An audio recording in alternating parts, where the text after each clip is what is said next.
Moving on from week 11 into week 12 in the NFC, and I'm pretty sure the Detroit Lions just scored again. It's time for NFC Squad. You are talking ball with the NFC Squad. From the Cowboys to the Packers, the Falcons to the 49ers, and everyone else around the NFC, it's the local experts of the Locked On Podcast Network bringing you scoops, breakdowns, and the most comprehensive preview of the upcoming weekend for hard-hitting NFC football with our harder-hitting takes. Buckle up, it's the NFC Squad, and we have a seat for you. No hurt feelings allowed. Squad up, you're part of the NFC Squad. Welcome in, everybody, to this week's episode of NFC Squad. Sit back, grab your favorite beverage as you join us, and we get ready for another wild week across the NFC. We are all part of the Locked On Podcast Network, your team every day. And this episode of NFC Squad is brought to you by Prize Picks. Go to prizepicks.com/LockedOnNFL.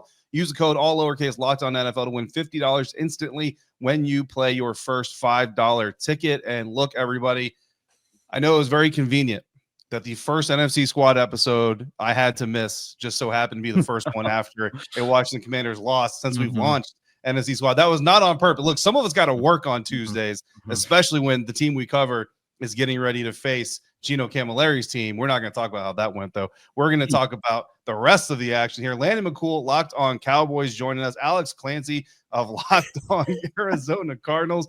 Patricia Traina, Locked On Giants. Gino Camilleri, the aforementioned Locked On Eagles. And Aaron Freeman of the illustrious Locked On Atlanta Falcons podcast. It is no longer Kirk Vember, but it is always Aaron Freeman Vember. I don't know. I didn't know where to go with that. I started. It was a Michael Scott moment. I started. It would all come together, and it just fell apart on me. Landon, I have to tell you, help is on the way. You got the Giants in a couple weeks, so don't bet on it. We'll talk about it, but don't bet on it. I'm not betting on it. Cowboys, Giants on Thanksgiving. I mean, if there's ever the perfect matchup for a nap that's centered around, or a holiday that's centered around naps, that is the perfect matchup there for everybody. I'm still gonna watch it. I'm a football nut. I don't care. I'm gonna take all the punishment I can get. Speaking of punishment, the Detroit Lions, who are unfortunately not represented here on the NFC Squad episode, neither is the NFC North. So we're all gonna get to talk about this team. Detroit Lions are kicking a lot of butt. The Tampa Bay Buccaneers, the only team that can claim victory over the Detroit Lions this season, and that victory over the Lions looks very, very far away compared to what's been happening with the Lions. Even after losing Aiden Hutchinson, their star pass rusher, they're on pace, ladies and gentlemen, to have a plus 270 scoring differential this NFL season. If they accomplish that, that would be the fifth highest all time. It'd be the highest the NFL has seen since the 2007 New England Patriots, who had a plus 315, pretty good offense over there, and the highest in the NFC since the 1999 Rams, who had a plus 284 and a pretty cool nickname to go along with that offense. Let's start it off with Alex Clancy, Locked On Cardinals. This is the first time I've hosted an NFC Squad show with you in attendance. So I want to hear from you, man. What is your takeaway of this Detroit Lions team, this Detroit Lions offense, obviously specifically? And let's add in a little bit of, do you consider boo! Can we find Peter for showing up late? Please. Peter Bukowski, Locked On Packers. Sorry, I was consulting with my punctuality coach, Joel Embiid. Yeah, Philly continuing to catch strays from Peter Bukowski, Locked On. I don't like the Eagles are good. The Eagles are good. Come on, the Eagles are good.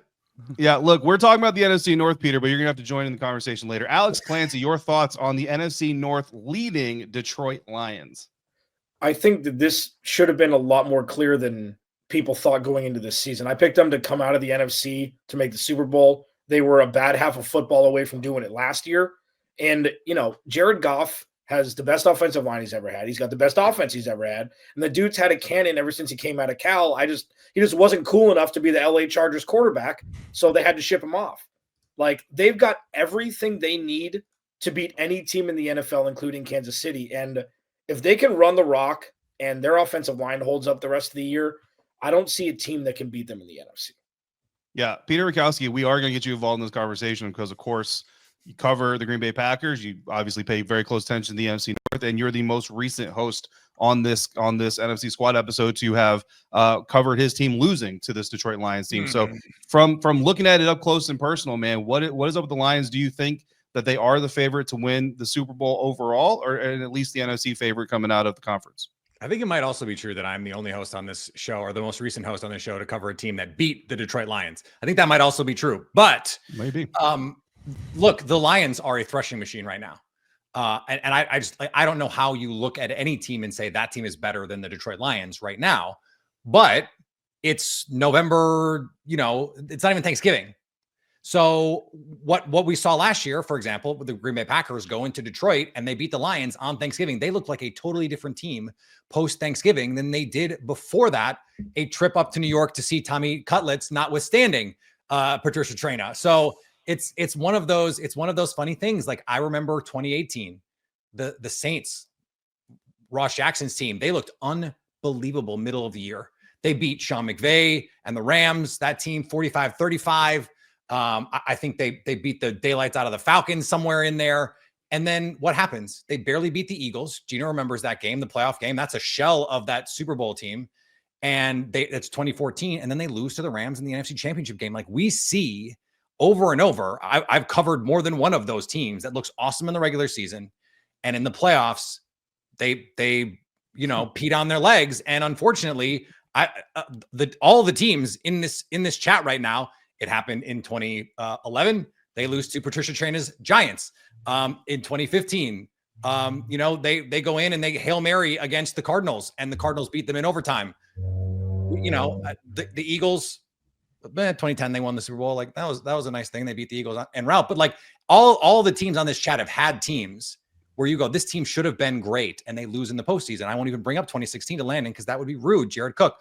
I'm not even gonna bring that up. I won't bring up 2010 when the Falcons were the number 1 seed and Green Bay went in there and Aaron Rodgers played the greatest game of the quarterback position we've ever seen and beat the Falcons. I'm not even going to bring that up because it's not fair.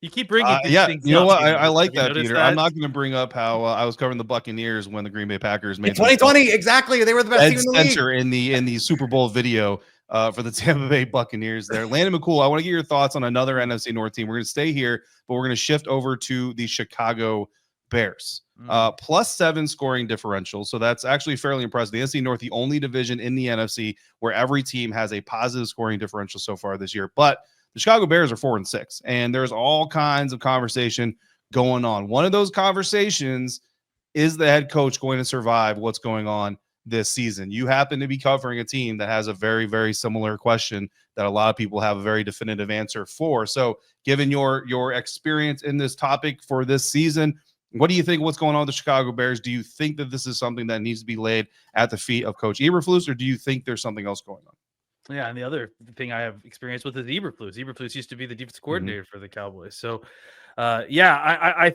it's crazy to watch the expectation, a roller coaster ride that is the Chicago Bears, right? I mean, certainly it rivals the Cowboys in the sense of preseason hype and a legion of fans that are thirsty for a championship kind of driving force, and then unfortunately reality kind of hitting them in the face a little bit. I just think that the expectation game for them is a year ahead of schedule, right? Like I do think that next year they're going to be probably closer to the squad that everyone kind of thought that they were this year. But I do think it's a valid question: is Eberflus going to survive to see that or not? I think, at this point, he does seem like the most obvious sacrificial lamb if things kind of continue to go south, simply because I don't really know who else you're going to turn to at this point. And he's kind of, worn out his welcome, and you've got a young quarterback that is going to be your future. So, I wouldn't be shocked if he's the one who ended up falling on the sword, simply because I don't really know who you turn to to kind of put the blame on if it isn't the Eberflus at this point. Yeah. And Aaron Freeman of Locked On Falcons, like the team you cover, also the Chicago Bears drafted a quarterback in the first round. The difference is one of these quarterbacks is obviously starting and playing, not playing very well at all times. The other one that you cover is not starting, not playing, is getting time to develop kind of behind the scenes. And there's some conversations happening now, rumors floating around that some Bears players want Caleb Williams bench, which is a little bit crazy because 4-6, but they're a Hail Mary and a blocked field goal away from being 6-4. So do you think that this is a situation where Caleb Williams needs to be benched? And if so, or if that does happen anyway, whether you agree with it or not, is this going to be one of the situations, as much as we talk about first-round quarterback hit rates and miss rates, the hit rate and miss rate on a first-round quarterback being benched and then being rehabilitated and coming back and being better, even less. What do you think the Bears need to do with the Caleb Williams situation? I think the Bears should do what the Colts didn't do and ride it out with their guy. This is the number 1 overall pick. And the idea that we can be 12 weeks into his NFL career and be like, we're done with that is wild to me. Like, you know, Caleb Williams has not been the sort of franchise savior that I think a lot of people thought he would be. I know a lot of talk this offseason was he was inheriting the greatest situation for a number 1 overall pick in NFL history. And obviously that necessarily hasn't really come to fruition. And you talk about Matt Eberflus and whether or not he should keep his job. He's now on his third. He'll be on his 3rd offensive coordinator if he retains that position. And at this point in time with Luke Getsy and you know, whoever the guy, Shane Waldron, I was like, so forgettable that I forgot who the OC that they just fired.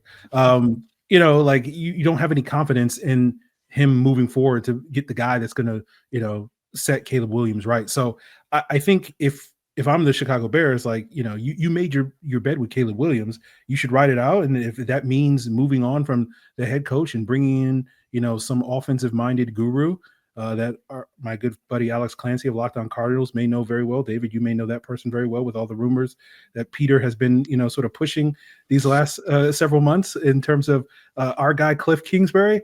Again, I wouldn't love that hire, but I think the Bears got to do what they got to do at this point in time. And any entertaining of Caleb Williams going on the bench, I think, is way premature at this point. Yuck. Yeah. No, I think that's a very sound take. And as far as Cliff Kingsbury, Alex Clancy and I were having a very, very good conversation pre-recording about that. So that'll come at another time.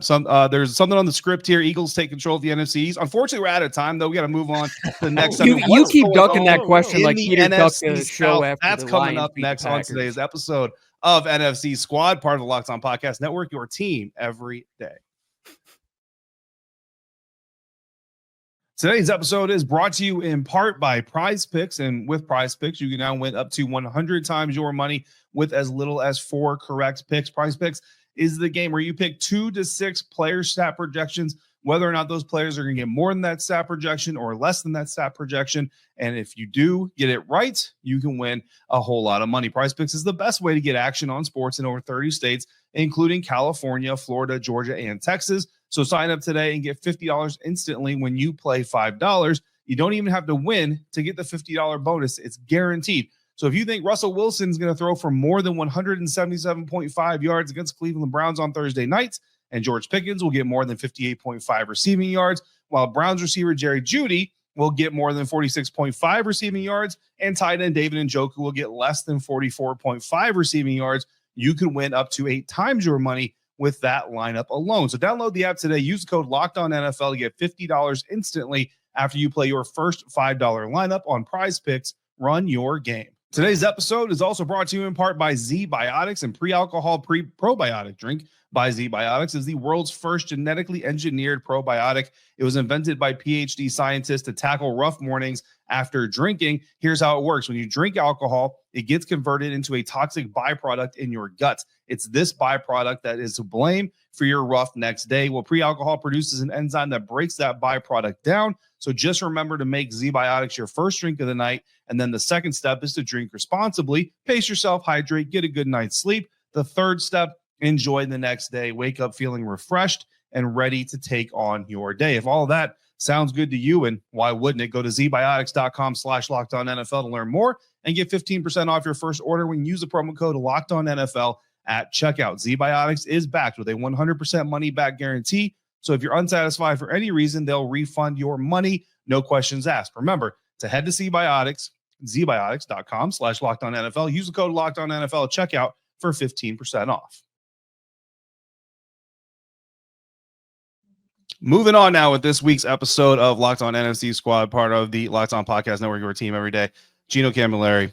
All right. Ross Jackson called me during the break, and he said, I've got to let you take your victory lap, even though it's almost a week old now. I mean, it's really not even worth talking about. But there were 3 matchups last week featuring 2 teams going up against each other. They each had 7 wins heading into the matchup. Only one of them featured NFC teams. That was the Philadelphia Eagles hosting the Washington Commanders. It was a great night. It was a great game. The Philadelphia Eagles very well deserved that win, and they are now the sole owners. I mean, they were anyway before that, but even more so the owners of the NFC East division lead, also leading the division in point differentials, plus 80 for the Philadelphia Eagles so far this season. Gino Camilleri, let me have it. I don't really have to let you have it. I think the result kind of spoke for itself. But I will say one thing is Terry McLaurin okay? Like, is he all right after that? Yeah, he's safely untouched on the left side of the field. Guantanamo Bay put him in the other day. I mean, Quinyon Mitchell, Pete, I hope you watch the kid because he's pretty good. He hasn't allowed a single touchdown all season long, defensive rookie of the year. But I think, and I'm going to give you a lot of credit here, David, I'm really happy to see a team invest in the quarterback position and actually get a guy who can play quarterback, unlike a guy named Daniel Jones or another quarterback named Drew Lock, who also got $5 million. So if you take away $5 million from the $13 million that Sa'Quon was paid, you had to find $8 million somewhere to keep him on the roster. Patricia Traina, we got to talk about why is Joe Shane still have a job on a day where a guy named Joe got fired in New York? It was the wrong firing. How long until he's gone? How long until Brian Daboll's gone? That team is a joke. The circus is in the Cowboys stadium right now, but right now Barnum and Bailey is running roughshod in New York. Don't do it. Yeah, don't do it. We need them still in the NFC East. We got it. I know. We got to have them around just for the pure enjoyment. Gino, I sincerely hope that one day soon the Giants get good and we start whooping on the Eagles' butt. I hope I wish I was 6'11" and could play in the NBA, but things don't happen like that. That was the push of argument. I've said this many times, and people don't want to hear it. I'm going to say it again. The whole reason why that whole Daniel Jones fiasco happened, besides the fact that Dave Gettleman fell full bloom in love with him without really, I think, doing enough research on him, is because Sa'Quon screwed the Giants. Now, what do I mean by that? No. Okay, hold up. I'm going to explain what I mean by that. The Giants tried to sign Sa'Quon not once, not twice, 3 times that I know of to win a contract extension. The plan was to sign him to a long-term deal, franchise tag Daniel Jones. Everybody will live happily ever after. What happens? Sa'Quon gets greedy. He decides, he doesn't want to do a deal. Now Joe Shane suddenly has to flip the course or flip the script. Daniel Jones decides he's ready to do a deal. Case in point, now we've got this Daniel Jones under contract. Sa'Quon walks away because his price tag went up and he found a sucker to pay him what he was looking for. Oh, sweet a sucker and it here is. we are. Patricia. Yeah, I mean, I gotta leave you Gino here. I think that wasn't there an offer in there too that was more than Philadelphia ultimately signed him for like a year or two ago? Wasn't there more money on the table than he ultimately got in Philly? I believe it was a difference of $1 million, and it came down to the guaranteed money. And Shane himself said to him, "Look," and we saw this on Hard Knocks, but I had also heard about this, before it aired on Hard Knocks. He said, "Look, do you really want to be a Giant for life? You keep talking about you want to be a Giant for life, or what exactly do you want?" Well, at the end, he wanted a better situation, which he got with the Eagles. I mean, look, that offensive line is phenomenal, and you see how he's doing with that offensive line. And by the way, keep an eye on Tyrone Tracy. I like that kid, by the way. So but the Giants fans that are drinking all the opium. Watch out, Tyrone Tracy. I like how this kid runs, and he what a steal for them so far. Superstar in Dallas. I'm getting off topic here. So Sa'Quon goes to Philadelphia. I think, he's from the area anyway. And, it is what it is. He decided that it was more important to get the pay, the extra $1 million or whatever it was, than to be a Giant for life after he talked about, wanting to be a Giant for life, wanting to see his name on the Ring of Honor. So here we are. And as for Daniel Jones, that error is over. Pat, I mean, would you want to run with Peter Bukowski blocking for you? I mean, you go to Philly, and the genius part about Sa'Quon, I played tight end in middle school. He had no money. He had no money tied to touchdowns with elevators because he knew that Jalen Hurts was going to steal everything. It was a genius. Seriously, I'd be so pissed if I were Sa'Quon at this point, but there's no money tied to it, so he's gravy. He's a team player. Alex, the Giants improved their offensive line. If this isn't the same, terrible bunch, what did we see? Like 10 different combinations last year. There was injuries galore. I mean, the run blocking this year has actually been a little bit better than it was last year. Not to the level what the Eagles are running, out there, but it's been better. Tyrone Tracy, like I said, 5th round draft pick, a guy who's been a running back for what, two years, last 2 years of his college career. He's making hay behind it.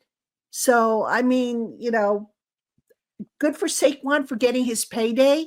It was a business decision. I personally don't hold any bitterness towards him, but the most common misconception that I hear from people is that, oh, the Giants chose to pay Daniel Jones over Sa'Quon, and that's not true. I know that for a fact.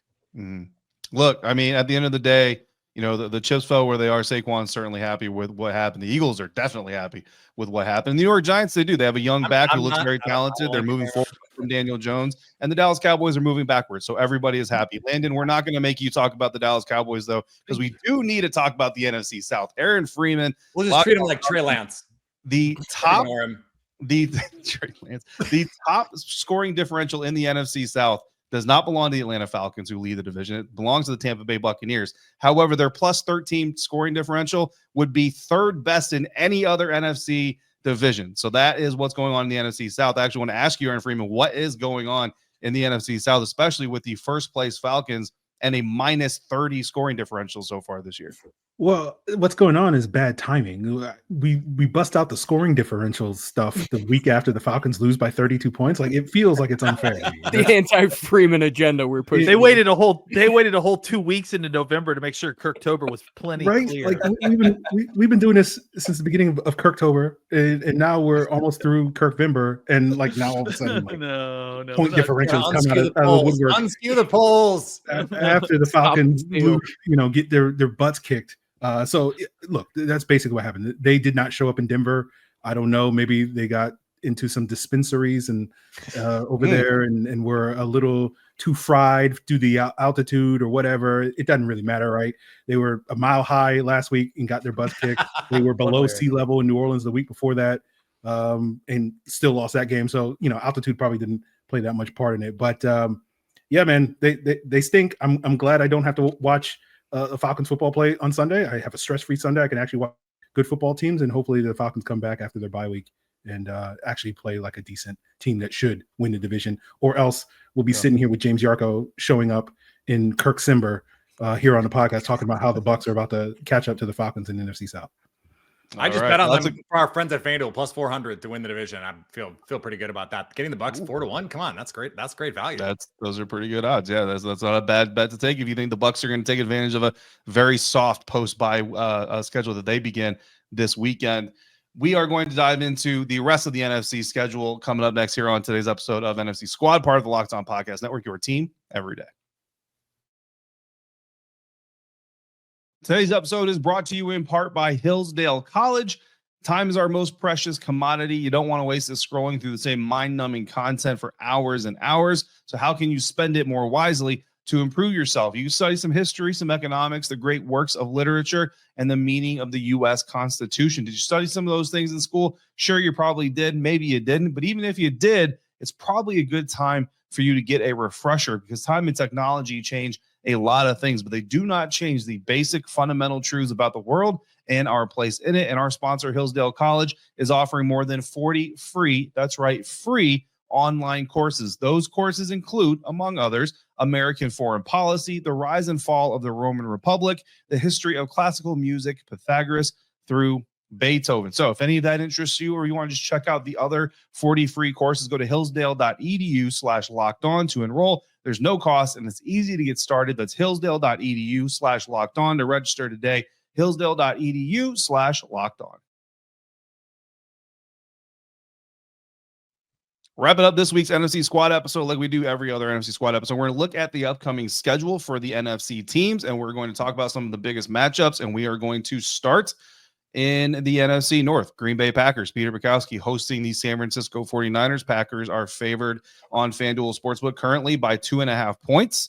I think it's an important game, right? It's an important game for both these guys. The Green Bay Packers obviously need to keep pace in the NFC North with the Lions and the Vikings, the 49ers. People keep waiting for the 49ers to click. There is nobody here from San Francisco to talk about this matchup. So, Peter, what do you think is gonna unfold on Sunday here? The Green Bay Packers have a chance to beat the San Francisco 49ers in the playoffs in November. That is what this game really has on the line for them, because the 49ers are 5-5. They will be 5-6 if they lose this game. And they have not at any point really looked for any stretch of time like the teams that we've seen them become. Now, Christian McCaffrey is a big part of that, but I don't know about you guys. He didn't look like 2023 or 2022 Christian McCaffrey to me when he came back, and he came back from a pretty serious injury where he has to go to Europe to get who knows what happened over there when he had, some time off to maybe see some doctors that he wouldn't be able to see here in stateside. This team in 2021 ended their season in inglorious fashion. In 2019 ended their season in inglorious fashion. This has been the big bad for the Green Bay Packers, and the Packers can go to 8-3, all but secure their spot in the postseason with a win. And the 49ers, like I said, 5-6. If they lose, I think their playoff leverage is essentially nil. If they lose this game, they'll be in that like teens percentage in terms of playoff probability. So this is a 49ers team that this year is turning the ball over at a higher rate than we've seen. And they are not a good run defense right now. And the Packers, a top 5 rushing offense. This is going to be a Josh Jacobs game. This is going to be an under center play action game. And the last time these two teams played, the Packers outplayed the 49ers for 55 minutes. And it was that 5 minutes at the end that cost them a chance to go to the NFC Championship game. I think that they're going to be pissed off. I think they're going to match the intensity of the 49ers. And there's a reason that they are 2.5-point favorites at home. That line opened, by the way, 1.5. So that means there's public money coming in on the Packers. And we'll see, how this all works out. But I think the Packers are going to win. I think they know that this is their shot. And in 3 losses for Green Bay, and then I'll stop monologuing, they've gone over 400 yards of offense in all of them, over 6.3 yards per play in all of them. In fact, they outproduced the Detroit Lions by almost 2 yards per play. The Detroit Lions by almost 2 yards per play, and the Eagles in week 1 on an ice rink in Brazil by 1.5 yards per play. So this is an offense that is going to do what it wants against just about anybody. I think they're going to score and score big in this game. There's not a stretch of conversation that Peter Rukowski can have that the Eagles just do not come up. Dude, he loves it. He loves us. Certainly it's hilarious. Certainly not the ice rink. I want you to put down the violin, and I want you to start singing the tune of what's going to happen this weekend when the Arizona Cardinals face the Seattle Seahawks. Cardinals need to hold serve in the division, keep that lead. They are underdogs by 1.5. How do you feel about that line? How do you feel about the Cardinals' chances to go into the Pacific Northwest and get a win? I was actually at the 49ers game. I'm up in Northern California visiting family. So I saw the 49ers and Seahawks live. They both looked terrible. They both looked like defeated teams, bored, even listless. And it was interesting to watch. Now, Seattle's defense looked good. Geno Smith was able to march down. This is a massive litmus test for the Cardinals because it's a double whammy. The Seahawks did them a favor, gave them a full game lead in the NFC West. If they can go into the Pacific Northwest and get a dub, even if it's not a convincing one, moving to 7-4 through week 12, like everybody thought they were a playoff team this year. I don't know if you knew that, but if the Cardinals can run the ball effectively, get Trey McBride and Marvin Harrison. He lit up your team, Clancy. Lit up your team. To continue to move the ball down the field and have it and get a convincing win on the road, like there is not going to be a way for people not to take the Cardinals seriously. This is not the 2021 Cardinals. Are there any new Call of Duties coming out in the next week? You know what, Peter?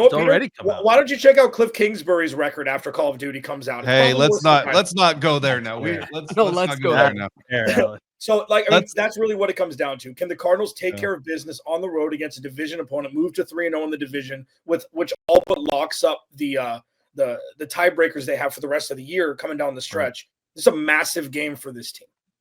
Yeah, I mean, I think they get a win. I think this is it. I think this is Kyler Murray's listen, undeniable at this point that I'm a top 10 quarterback. This is borderline, a top 12 team, and they're a force to be reckoned with this year, not just next year. Can he get into the MVP conversation, Clancy?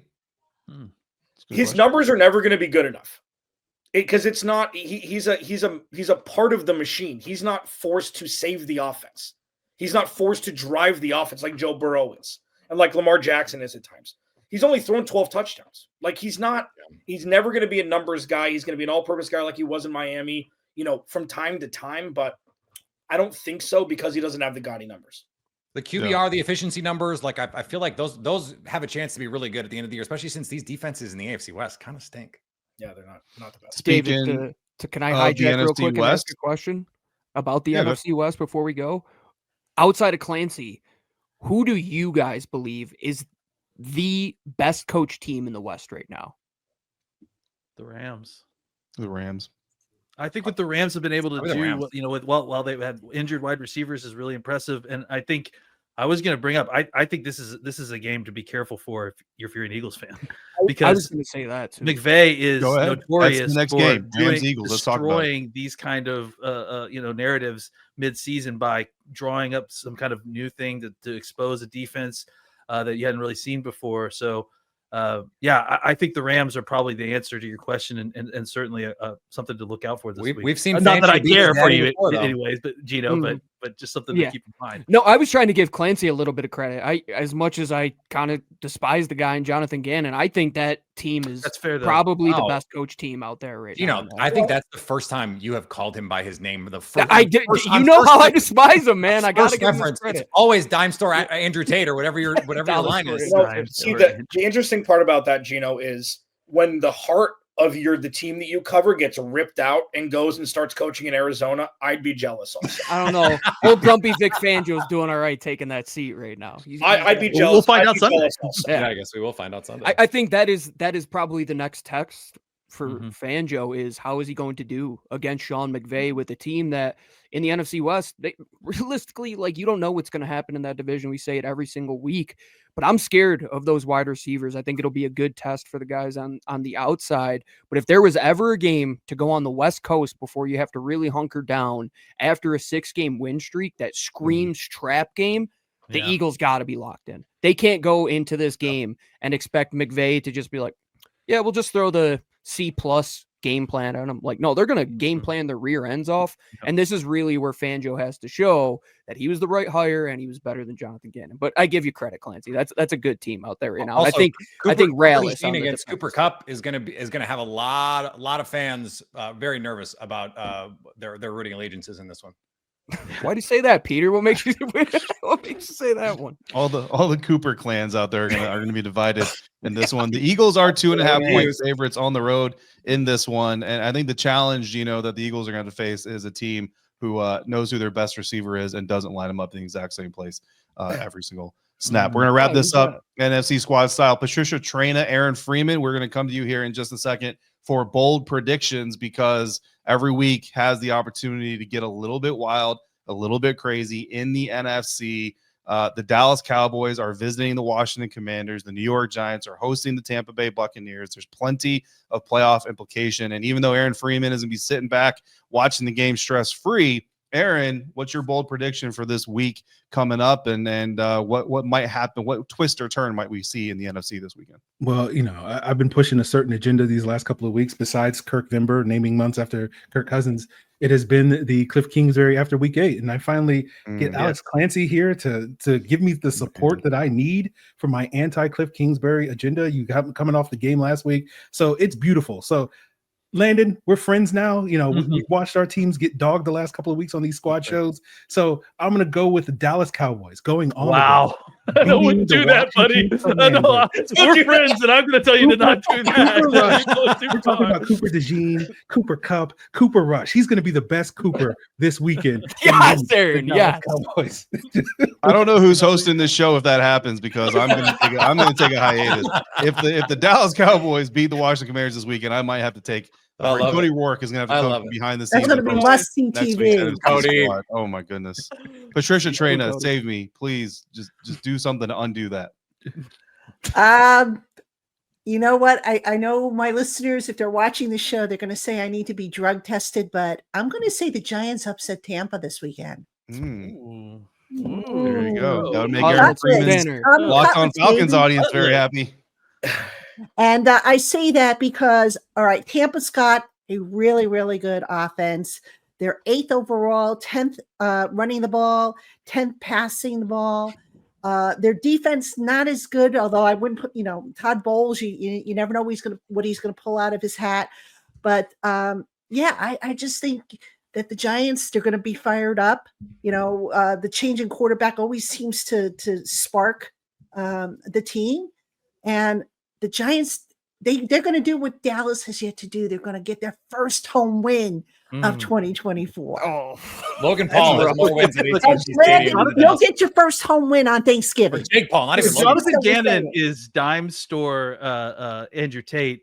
Then it feels like Baker Mayfield is Fort Knox Tommy Cutlets, right? So I'm excited to watch this game, honestly, because it could just be absolute chaos at the quarterback position. It's going to be fun. One little ditty from 2021 when the Cardinals started 7-0 and 10-2. In week 14, I regret the little bit about Jack and Diane doing John Cougar Mellencamp. They went on the road to Detroit, who was a terrible team. I think it was Dan Campbell's first year, and got absolutely embarrassed. They lost, I think, 30-12 or something like that. So this is not something that hasn't happened in history. If the Cowboys were to go to downtown DC and get a dub, David, I would fill in host for you if you needed it. If you needed an extra. Oh, I'm hosting. If we win that game, I'm hosting that week. I got to make a point here. Who's coaching the Detroit Lions? A former New York Giants draft pick.